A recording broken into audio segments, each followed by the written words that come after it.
Hello, you're listening to Time to Lean, and here's a song. Your regular narrator is out on parole. No, I'm sorry, a sabbatical. I will be your substitute narrator for the show this evening. Currently, I'm in the woods behind my neighbor's house and looking into their windows. I'm watching a particularly interesting mating ritual. They look like a couple of sloths. And now, back to the show, already in progress. Which one are you on now with your dad's movies project, which I am blogging about. On where? Ceremonial Tusk Scout blog. Okay, right. We never talk about the other things we do. No. Well, we talk about your bands, but... Yeah, I'm still writing on that one every so often, and I should probably cross-post our entries on this just to do that. Well, we're going to have to now, because we're talking about it. Yeah, we're talking about it. Yeah, as you'd say, I'm log rolling. Oh, okay. My other project. I never heard that. Yeah, that's the thing where you kind of self-promote. Or okay, I'll talk about Nachi Maz someday. Yes. The movie I am currently about to dive into is Beau Just. Oh, wow. 1939 Gary Cooper adventure movie. I've never seen it. It's a pretty famous movie, actually. I've just never gotten to I've read watch about it in film class, but I don't think we watched it. 1939 had a lot of big films. That's, Gone with the Wind and Wizard of Oz and a bunch of other really big ones. I've been trying not to read too much about it before I watch it. So fine. Afterward, maybe I'll mention that. And also a young Robert Preston. Oh, yeah. From Music Man. Music Man, yes. One of my favorites, yes. And also the other Blake Edwards movie where... Victor Victoria. You're right. Yeah, he's great in that, too. Was he in the one that Julie Andrews flashed her breast in? That's not it? Is that... is that SOB? Or SOB, yeah. Okay. Yeah. He might be in that, too. I don't think I've ever seen it. I don't remember. I may be confusing movies. So many movies. Oh, but anyway, that's where I'm at. Well, you'll have to report back. Well, I guess people can always check out your... I almost said podcast, but I mean blog. I'm just writing about these. I've determined to write something, even if it's short, about each movie I watch. And the last one I did was Battleground, which is a movie from the late 40s, which I thought was really good. Is that Ricardo Montalban? We talked about that. Yes, or you Ricardo talked about... is in that. He's great. All right. Yeah. Well, you talked about it a tiny bit. He's good in everything, even the crappy stuff. I just have a fondness for that guy. Corinthian leather. Yeah. Well, Fantasy Island. Mm-hmm. I mean, sure, he was cheesy or whatever. Or I mean, in some of his stuff. I haven't seen everything he's ever done, but got to chew the scenery a little bit sometimes. Did you know that this Hendrix gin is made by the same this William Grant is the same outfit that makes Glenfiddich? No, interesting. They also make Balvenie is the other brand that they own. What is that? What's that? It's a Scotch. That's a Scotch, right? They're apparently just down the road from each other in Scotland. But they just own them. They were started by different people or whatever, probably. I think originally, yeah. I mean, some of these distilleries go back, 100, 200 years. It's weird here in the Twin Cities now, or Minnesota, or maybe in the country, but the craft distillery movement is starting out now after all the craft brews. I was talking to somebody visiting St. Paul for business or whatever the other day. We're talking about beer, and he was from Oregon or whatever you want to say. Oregon. And he just was so surprised at all the different beers we have here. And he had no idea. I don't know if we're not marketing it or... But that's always been kind of the thing with Minnesota, even with music or...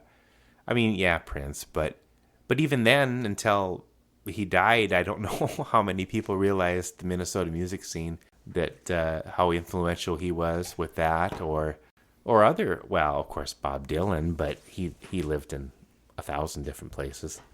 We can claim him, I guess. Yeah, I think so. I guess what I'm trying to say is beer, music, or whatever. It's sort of maybe it's a little bit underrated nationally, but I don't know. I don't get out much. Yeah, so let's see. One topic that we can blow up pretty quickly, I think, just because It's already gone. apparently think it's important just because it's one of those everyday things that you can find surprising value in talking about. Yeah. So one of the constant things I think a lot of people have, and especially couples, is Radiation. radiation. How many millirads do you put in your food? Or your wife. Yeah. I make her wear a Geiger counter. I tell her it's jewelry, but it's actually, That was really... it's a Geiger counter. It was totally Millerad, man. No, anyway, I'm Rad. sorry. I'm sorry. Is what to have for dinner. Oh, the dinner. Oh, if you have kids, it's worse though, John. Oh well, I know. Oh, you know, bit, but yeah. There's one living here who's now 18, but he might as well be 10. He will never listen to a podcast because he's a kid. But maybe he's like 10 with the food still. Well, he might as well be. All right. So what? He's pretty picky, but so it's kind of that. First, go into the. Okay. So in my home, the responsibility for not only cooking or procuring dinner is shared, but also the decision making about what we will have. Yeah, it's a partnership. A feature not uncommon with the hunter-gatherer tribes of Albury's Borneo. So they're and sometimes like, well, I picked last night and you can pick tonight. Oh, sure. It's not one of those things where one person just takes care of it. Right. I definitely am not afraid to cook. I am much worse at coming up with stuff pull out of my ass. Yeah. Like, oh, you've got a couple of freezer burned chicken breasts and a bottle of ketchup and some garbanzo beans. Some Barnes's. Barnes's beans and some pickles. And maybe some apple cider vinegar. Make a meal out of that shit. The Barnes is good. Barnes is see that they never had a problem.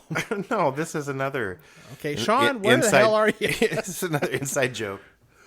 Oh, I'm sorry, I'm crying. We're building up this backlog of Sean-centric things we need to get him on. We'll finally get him on air, and it will be so disappointing. No, he would have a lot to say. No, I don't mean that. I just mean we're building him up too much. No, he's an icon as far as I'm concerned, but One can compare Sean to the religious works of art of the Eastern Orthodox Church. anyway, okay, so back dinners. to the conundrum. Or Nobody supper. wants to decide what you're going to have. I mean, my thing is I'm the cheapest one in my family, so I usually reach for whatever we have at home that can be cooked. And quickly. Well, not even quickly, just like it's there, we bought it. Or leftovers. I'm the leftovers guy. Oh, yeah, leftovers too. No, nobody wants to hear that. Not unlike the reaction to this podcast. Okay, and then I say, okay, fine. You guys tell me what you want. Like, this is usually while we're driving home at the end of the workday, and we're all tired, and nobody wants to decide what they have for dinner. No, but they don't want you to decide either. Well, and then you do this. This might be under the no shit thing that everybody runs into. So either you're just going to go, yeah, that's amazing. This happens to me too all the time. Or you'll just say, like, God, this is so obvious. But It's okay, both. so you do this dance where you go round and round and all the possible options. Like, well, do you want to go get Chinese? Do you want to go get pizza? Do you want some chicken? No, that sucks. Oh, no, I don't like that. Or, no. And eventually I'll just start throwing out random stuff that I know everybody hates just to get them to do. It's like, okay, White Castle. You know? Like, of course, once in a while that actually works, and they just say, "Hey, actually, that sounds really good." I But need a couple of usually they're- sliders. We're going to go to Costco and eat $1.50 hot dogs. Actually, those are good. Yeah, oh yeah, I know. The famous hot dogs.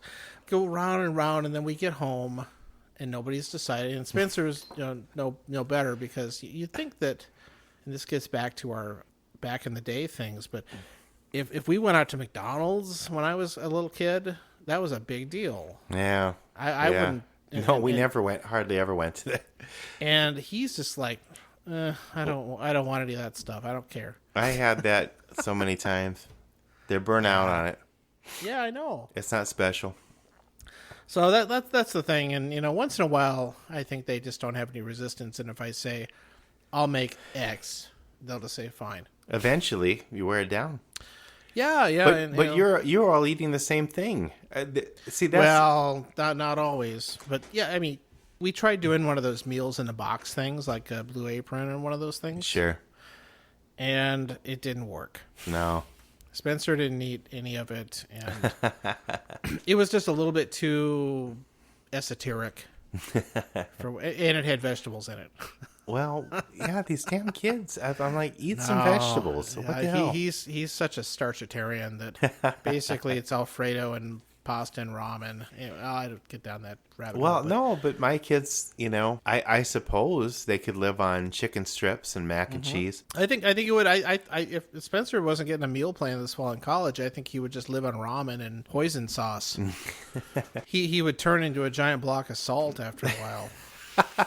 Well, then the deer would come over and lick him. Yeah, or the cows. A 635 kilogram cow requires 40,000 milligrams of salt per day.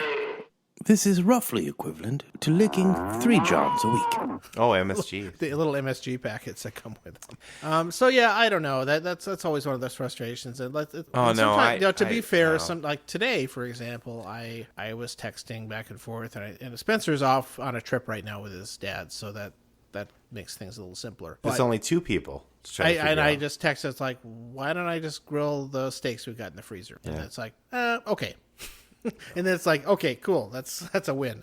Put some blue cheese and mushrooms on there, and you got a deal.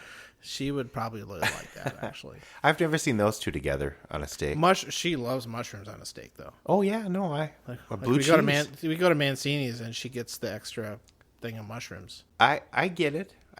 They can be. Yeah. If they're not prepared right, though, they can just be really slimy, and I don't know. Maybe you just had too many bad mushrooms. Because in South Dakota, when we were growing up, I didn't want mushrooms either. But I think there was only like one kind, and nobody cooked them right. My mom was a great cook. She had a huge variety, and we ate it all. Except my brother went through a phase where my youngest brother went through a phase where he only ate hamburgers. But other than that. So she'd have to make him hamburgers, and we'd have something else. My mom never made extra meals for anybody. No, but I do. I mean, it's like some nights I'm like, here, I've done it here too. Yeah, it's like your mom and I eating this, and here's grilled cheese. Just whatever. Those millennials. No, wait, Generation Y. Generation Y is before millennials, right? Oh, I don't have any Generation Y kids then. You don't have. I don't know what yours are. They're younger than millennials. Are they? I thought they got counted in that. They haven't come up with a branding strategy for them yet. Maybe they're on the very edge of it. Generation Z. Yeah, there must be a new bullshit term that I haven't heard yet. I always think of millennials as the ones who are in college and stuff right now. No, you're right. They're just entering the workforce. But I don't think they've come up with another one. Yeah, I don't know what the rest of them are. Those children you see on your lawn are referred to as Generation Z, iGen, or Centennials. Come on, advertising people. Yeah, I'm expecting to attend some expensive HR guest speaker. Generational how to talk seminar. To people of different generations. How to talk to generation chicken strips. Yeah, Generation Starch and Salt. God, it sounds like such a crank. Hey, we have to come up with some way to label them. Yeah, I know. How are you going to market to them if you don't? Good luck. Good luck marketing to my kids' generation. It's all YouTube. Yeah, well, good luck though. They say YouTube is basically what kids do instead of Facebook. Do they talk to each other on comments or something? No, do they talk to each other? No, they just watch it. No, they just send Instagrams. Instagram, but Discord is a thing. Yeah, and some of them are into Snapchat. None of that. No, Facebook is for old people, actually.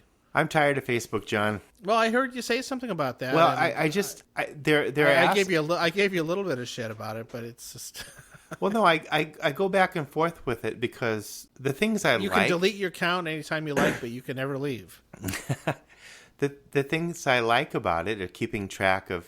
There are people I want to keep track of, and I see pictures of their kids, what they're doing, and memes and funny things that they post, and we make each other laugh and stuff, and I get political sometimes. We talk about it, but then other times everybody posts the same news thing. So you see 1,000 things on your wall of the same thing, and it's overwhelming. I guess I'm not on it as anywhere near as much as I used to be, but sometimes if things are slower or whatever you're doing, you maybe look at it a little more often than you had, and it's just inundated with this. It's so repetitive of terrible things sometimes, and it's like, okay, I already heard that, and if we all post about it, maybe it's good.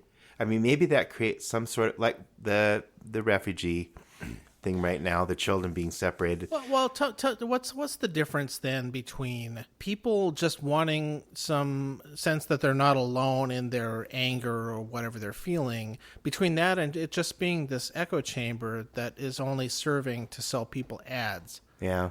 I think sometimes that gets crossed, and where it just gets so heated up, and all it does is just piss people off, and it's like it senses, yes, you're in a community, but you're in a community of pissed offedness that I don't need Facebook to have that, But everybody, but it seems to accentuate whatever you believe. It seems like it accentuates you're self-sorting that anger. it, just like America is very self-sorted anyway, even where we all live. It's making it worse. I don't know what the answer is though either. But how do I want to keep the good things of Facebook though? Yeah, I know, and that's why I just try and very, very little as possible, and I tend to ignore most of it. But we do have a Facebook page for Time to Lean, and we won't. Yes, this is a good chance to say we do have Time to Lean, like our group, so you'll see our updates on Facebook, and we also have a Twitter account. We got the Twitter now. Do you know what that is, Phil? A Twitter? No. Do you know what our Twitter handle is? It's Time to Lean to the number 2. Yep. Follow us on Twitter, and maybe you'll see something cool, and maybe you won't see much of anything. I don't know. I'm on Twitter every day, and I just you're more of a Twitter guy. I just read it a lot, just because that's where I like to get my political bubble thought. Sure. And I just think that, especially with the political stuff, it's just, there's such a, I just have hardly ever seen any good exchange of conflicting ideas that resulted in anything good. I have, but it's very rare, and it's a lot of energy that you have to put into it, and the other person has to be somewhat open-minded. But in general, it's completely futile. Because you're just, they're saying, no, my facts are right and your facts aren't. And they won't. There's no way if you cannot agree on basic facts. You can't, because they're saying, no, Snopes is biased. Okay, whatever. Yeah, that I don't know what the answer is. But anyway, to wrap up the food thing, because we're getting to politics again. Oh, whoops. Yeah, I don't know what the answer to that either is, actually. It's almost as hard to solve as the Facebook problem. What to eat? That decision-making process, we've tried, I guess you can just say, well, one person's just going to take it over, and if you don't like it, tough shit. Yeah, this is what we're having. This is it. Or you pull it out of a hat. You have like 8 and meal sometimes options. I have success if there's some indecision, and I just come home and I make something, and then they just eat it. Oh, yeah. No, I've done that. Sometimes you can have too much discussion about this. Sometimes irony is lost on Phil and John, but they do their best. So that's kind of why I say I think I'm going to make those steaks that are in the freezer. Please thaw them out. Yep. And they're sitting there right there. As soon as we get off, I'm gonna cook them. Grill? Or a Oh yeah, flat iron. I don't have a cast iron pan. No, I feel like I should get one, but I don't. I'm a big grill guy, grilling guy, but I'm gonna get in your grill. but stay up in your grill. Oh, sorry, messed that up. But I am not so sure about steaks. I mean, there's something about steak on a nice cast iron. Yeah, I know people say that. You get that sear, and I don't know. I sear it on each side and put it in the oven a little bit. I don't know. There's different ways you can do it. Okay, yeah. That's the success I have on steak is that you get that initial super hot sear. Yeah. And then you put it on a lower heat source so that it doesn't overcook. If you're grilling, you got to move it after a while. Yeah. Yeah. No. And it's probably the same thing. It's the same idea. If you're doing the oven, that's the same idea. Yeah. I don't know what they do at Mancini's. They put it on with the bread, the garlic bread. I don't. The thing that's interesting about them is that it's wood, isn't it? For all I know, maybe they're using gas. I don't know. Yeah. Fine. They even the basic. Oh, what's the one that is it a ribeye or that certain cut that the sirloin. Sure. You can even order the sirloin, and it's really well done there. It's actually well really, done or well done. No, I'm sorry, that's the wrong. No, well, don't order it well done. No, that gets into politics again. Put some ketchup on it. And here's a confession: I often eat steak with steak sauce, and yeah, I just love a little Heinz 57. Yeah, but not the what's the other one? A1 and its variants. Yeah, the brown version. Yeah, like there's light brown and dark brown steak sauce. Well, one's British, isn't it? That you're thinking of HP. Oh, never mind. HP is kind of its own thing. I don't know if I've tried that. See, I'm a big condiment person. Yeah, you're the condiment king. Yeah, that's something that again, every so often I get this look of why do we have this many mustards in the fridge? I'm sitting on a bespoke aluminium cantilever with my new HP condiment printer. It prints the sauce of my choice on whatever I'm eating. Yesterday I had tartar sauce on a sloth, and today I'm enjoying mustard on a Madame Bert's mouse lemur. HP condiment printer, printing an adventure for your taste buds. Or how many barbecue sauces do we need? It's like, well, we this actually many. need. Yeah, we need more than one. I got to have a ketchup and a chili sauce. Yeah. And steak sauce, ideally, you have an A1 or it's one of its cousins and a Heinz 57 because they're different. Oh, they are. They are. Yeah. So anyway, I know it's not a purist thing. I'm not as much of a steak fiend as other folks are. Grass-fed. Grass-fed. No, I think I prefer corn-fed, actually. Angus. Yeah, Oh, really? I don't know. It's sweeter? The grass-fed one's a little tougher. We'll have to Google it, but not right now. No, I won't do that. We'll have the narrator talk about it. Ironically, he's probably not listening anymore. No, I think the narrator quit. Our voiceover guy is gone. Actually, he's not gone. So there's a bottle in front of me. I'd rather have a bottle in front of me than a frontal lobotomy. Frontal lobotomy. See, I think we ought to end the podcast now. We have nothing new with that song. We're coming back on our original episode. I think that was from episode 0. Oh, I don't. Okay, I forgot already. Have you heard that song? I went through a Dr. Demento phase, and that was on for a while. Yeah, I think I remember that one. Anyway, what? All I ever think. Sorry, I'm going in 10 directions right now. I'm looking at this bottle of blue cream soda. Blue cream soda. This neon blue. I got it as part of this pack of nostalgia Weird. Pop. But I've never had that. Well, I think they made this one up because the rest of it is like there's an orange. Okay, orange. And the one I wanted is this root beer, which I used to drink when I was really young, and my great-grandmother, who I called Nana, would buy it for me at the Fairway in Mason City, Iowa. Sure. And I always remember it. She'd buy me a bottle of Frosty's root beer. Frosties. It had the weird little Santa guy with a pointed hat.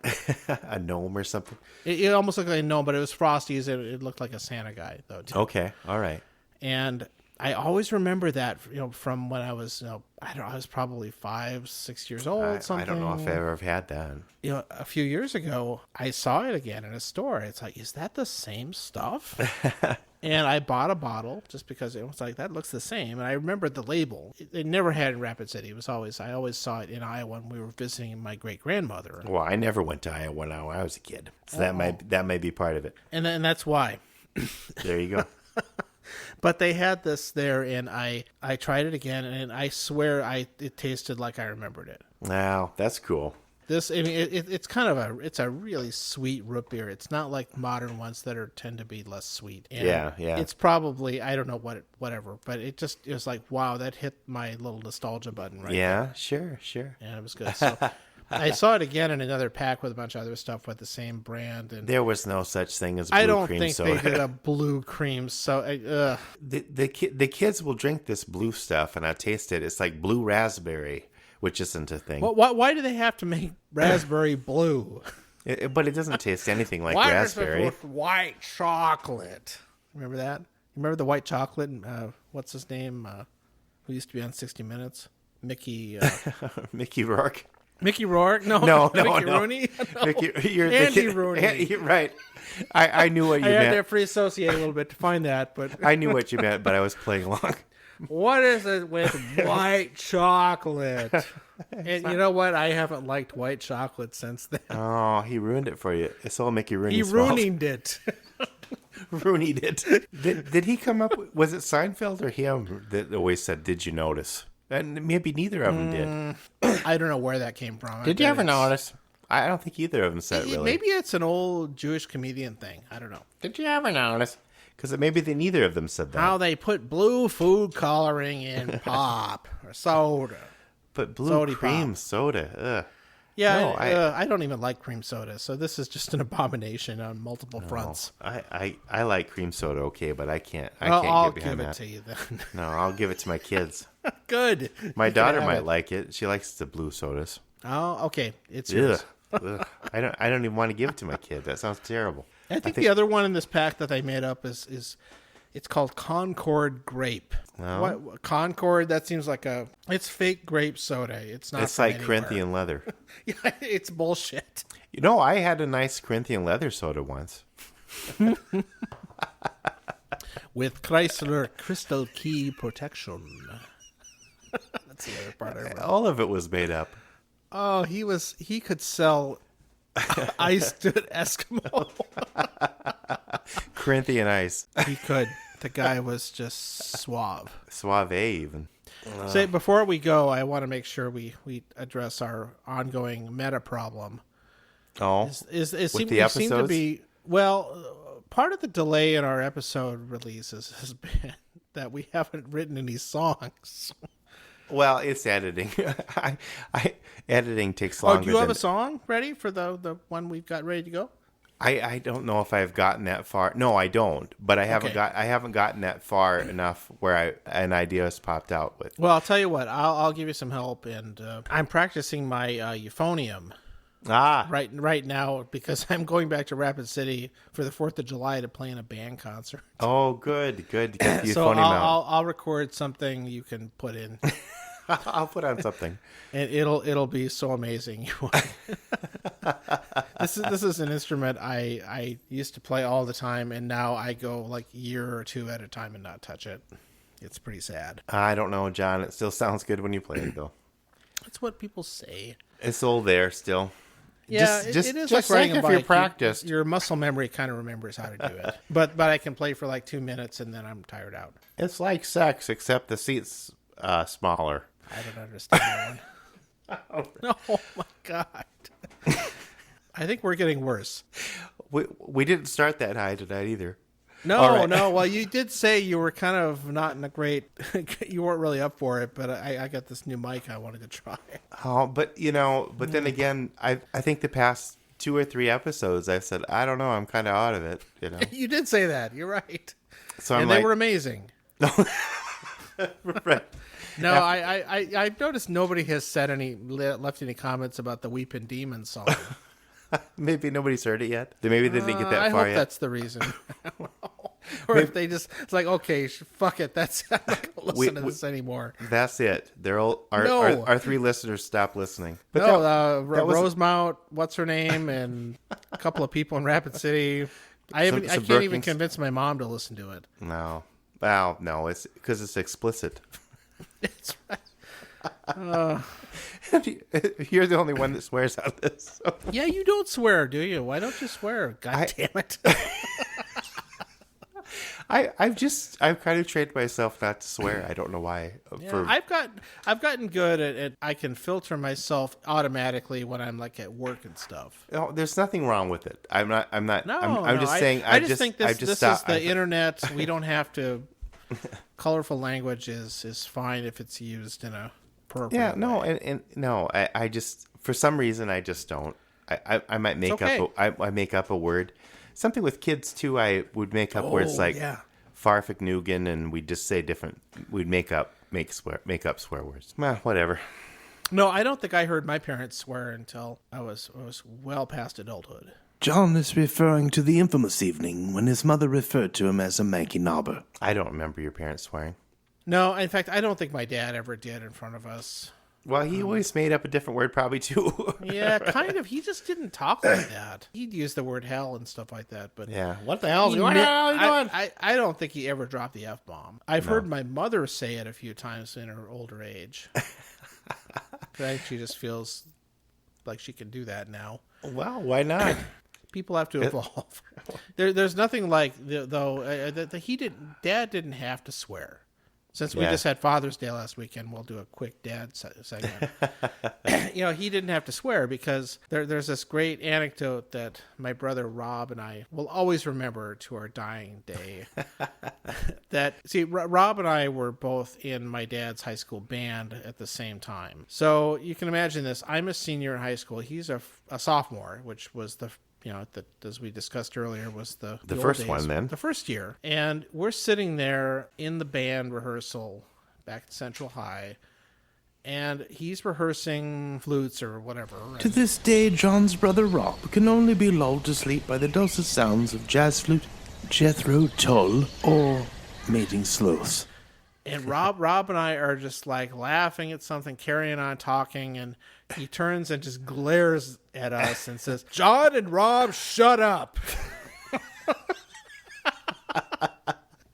And it was just this like, oh my God. That would be so weird being taught by your dad, though. Yeah, it was weird. The thing is, I think I was taught by him in grade school. Yeah. Because he did Wilson School band when I was growing up too. Well, then he moved up. Yeah, no, he was doing the high school then too. Well, you have to do 3 or 4 different jobs if he you're always in the arts. But of course, as a lot of people know, when John says a lot, he means 7. Not only did I have my dad for my high school band director, but I had my brother Bruce for orchestra. Right. But was your mom ever your teacher though, or not? No, I never had that. So it could have been worse. No, she taught. I don't know how many kids she's taught over the years. Yeah, just the symphonies and bands and everything else wouldn't be as good if it wasn't for your mom. But there's something but the thing is he didn't have to swear. No. He got his impact across without that, and you got to respect that. I don't think my dad. I don't remember my dad swearing either. Yeah, I think in general people didn't as much. No, it's trendy. Yeah, it's the thing is it's kind of silly now because I think most kids hear it anyway, and so the fact that people freak out. The thing is, of course, thanks to again back to Donald Trump, it's become acceptable to say shit on TV news now because you're quoting the president. Right, I know. You say shithole country or something like that. Yeah, and the thing is, weird. you don't even have to censor it anymore.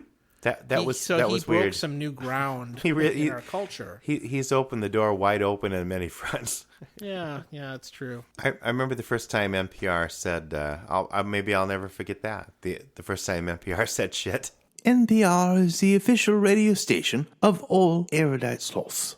Because they kept going back and forth with it. They said asshole, and then one of them was like, at some point, it's like, well, the president said this, so we're going to say what he said. Yeah, and the very first time, the first day or so, I remember watching the cable news, and they would actually put it on the little text on the bottom. But they wouldn't say it out loud. But they wouldn't say it out loud. No, they all had different ways of dealing with it, And now I notice they just say it. Yeah, no. One knows they've truly become Minnesotan when they've uttered the phrase, "yeah, no."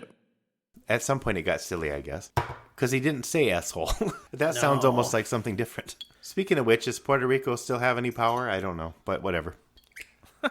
Probably not. I actually follow Lin-Manuel Miranda. You know who he is? I've heard the name, yes, but I haven't. He wrote Hamilton. Oh, yeah. He does a good Twitter account, actually. I'd follow him if I were you. Oh, okay. He does these great little things.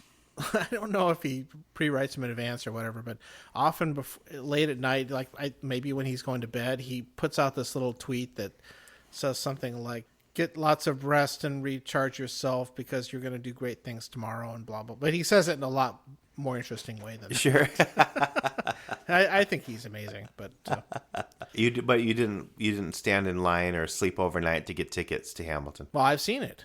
Oh, you did? Yeah, we saw it in Chicago. No, last that's year. right. I knew. No, Mary Jane actually got a pair of tickets for the one here for her brother, though. Starring Ricardo Montalban. Oh, wow. Okay. She Those were got hard to sent get. She got sent some kind of a code where she could have a shot at him, and she got a pair. So My daughter and one of her friends went through a Hamilton phase. It's probably already been washed Spencer out. But loved Hamilton. Yeah, he doesn't get excited about anything. except and Starch. he except starch and his 3D printer. Oh, he has a 3D printer? Oh yeah, he got one for Christmas, and Yeah. that thing is funny as hell because it takes like 3 days. 3 days to make a washer or whatever. he actually he 3D printed a replica of one of the rockets that SpaceX has been firing up. Oh, okay. For a friend of his at school, and I think it took him 3 weeks to make this thing. Oh, it's no Space Force. It's like man, you ruin everything. Andy Rooney, not Mickey Rooney, everybody. Did you ever notice that the Space Force is not really a government agency? 3D printed. No. Oh, they should. We can't even put a toaster in space. That was what I said. That's what I said. I saw that. You on have a my good Twitter point. account, which is, I don't know, Funter Fun or something. I changed my name. I changed my name to Space Force Phil. I saw that. I thought that was good. All with PHs. Space Force Phil. Yeah. So anyway, Hamilton's really cool. I've heard some of it. I not just my it's daughter one of and those her friend things singing that it. I've probably said this before, but I knew it was good going in, and it was way better. And Wow. It exceeded your expectations. It completely did. Wow. Madeline That's not and easy. her boyfriend went a few weeks ago to it in Chicago also, and they said the same thing. They were like, I knew this was going to be cool, but it blew me away. And so it is. I think it's worth all the praise it gets. Well, and what else is out there on Broadway now? I couldn't tell you. I don't know. Probably all the rest of it seems to be musical versions of stuff like. Well, I know for a while Dumbo Disney, the musical, or Disney was redoing everything on Broadway, but now there's going to be Howard the Duck the musical. that would be better. But even like there's a Dumbo movie coming out or something. Oh, is there really? I'm really sad. Like it's not live action because you can't have it's got to be CGI. But I guess they had success with the Beauty and the Beast scene for scene remake. I like Dumbo. I think it's great. Oh no, that was The original. my son's favorite movie for a while. I was like, man, this is a downer, dude. It is, but it has surprising amount of emotional power.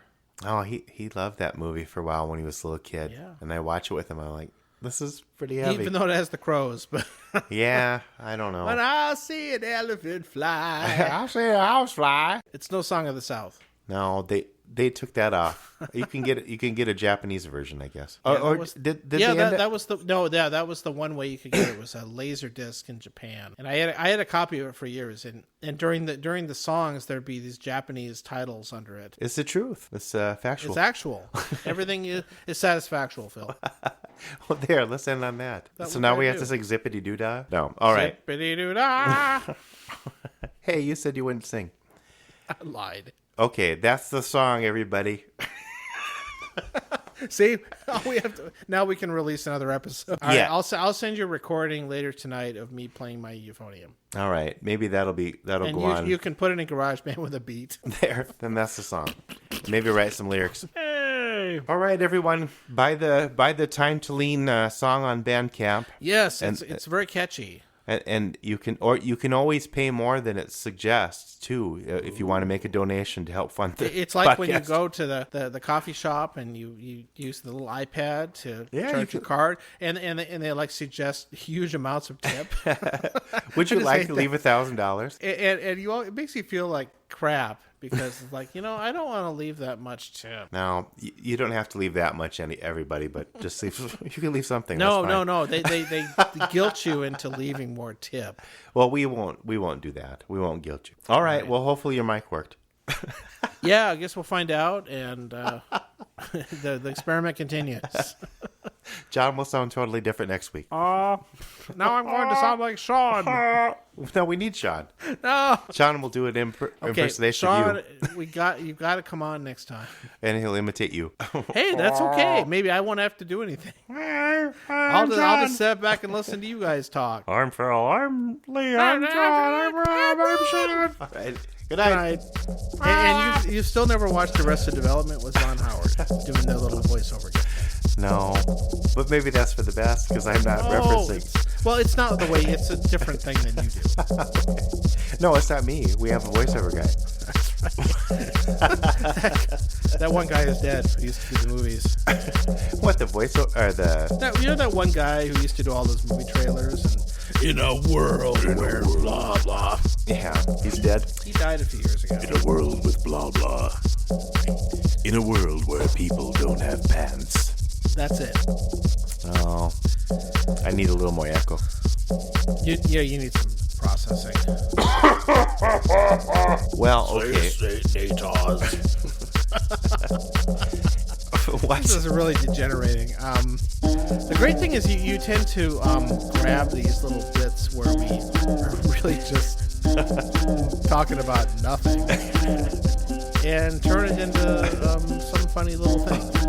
Well, you just put a beat to it. That's what Everything's funnier with a beat, or better. Is that what it said that you used 50 times? Yeah, he fucking ruined it. Yeah. You know, Trilly.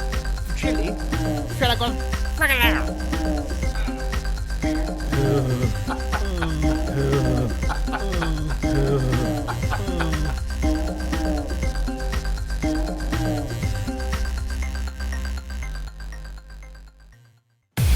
Time for a Time to Lean flashback.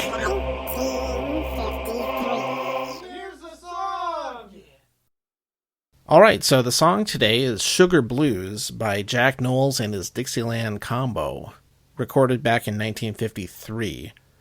I'm lucky enough to have this because my dad had this pressed onto a phonograph record of all things, and that is my dad on the vocal and on the bass, so I don't think he'd mind us using it.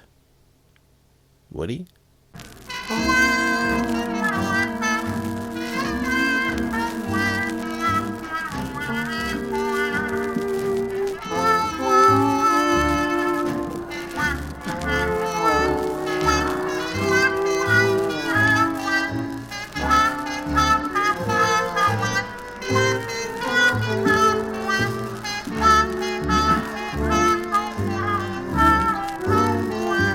Oh, sugar blues, everybody singing the sugar blues. The whole town's a-ringing. I love my coffee, I love my tea, but the doggone cream turns sour on me. Oh, I'm so unhappy, I feel so bad. I could lay me down and die. You can say what you choose, but I'm all confused. I got those sweet, sweet sugar blues, more sugar. I got those sweet, sweet sugar blues.